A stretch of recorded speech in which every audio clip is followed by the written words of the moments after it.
क्या आप जानते हैं, महाभारत में एक ऐसा राजा था जिसे मारना लगभग असंभव था। उसे जितनी बार हराया जाता वो फिर खड़ा हो जाता। यहां तक कि भीम जैसे महाबली योद्धा भी उसे नहीं हरा पा रहे थे। उस राजा का नाम था जरासंध।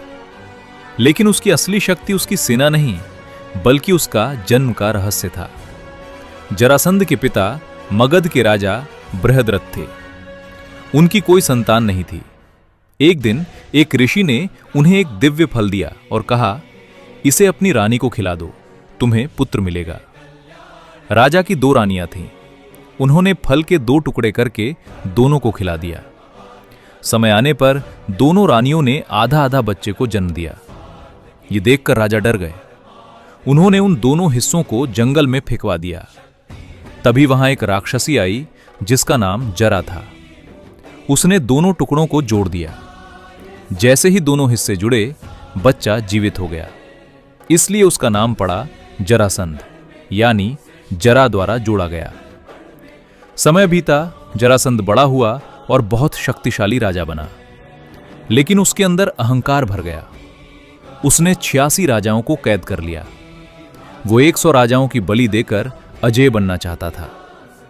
जब ये बात भगवान श्री कृष्ण को पता चली, उन्होंने तय किया कि इस अत्याचार को खत्म करना ही होगा।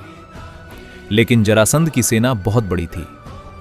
सीधे युद्ध में हजारों लोगों की जान जा सकती थी। इसलिए श्री कृष्ण ने एक योजना बनाई।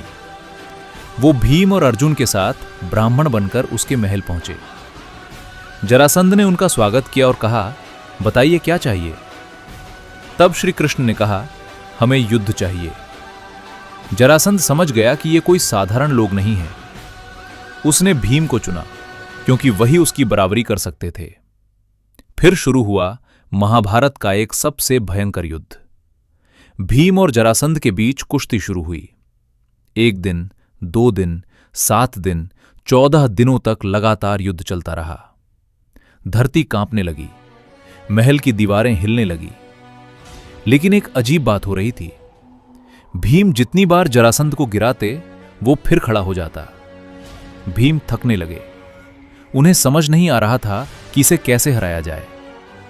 तब श्री कृष्ण ने चुपचाप एक पेड़ की टहनी उठाई, उसे बीच से तोड़ा और दोनों टुकड़ों को उल्टी दिशा में फेंक दिया।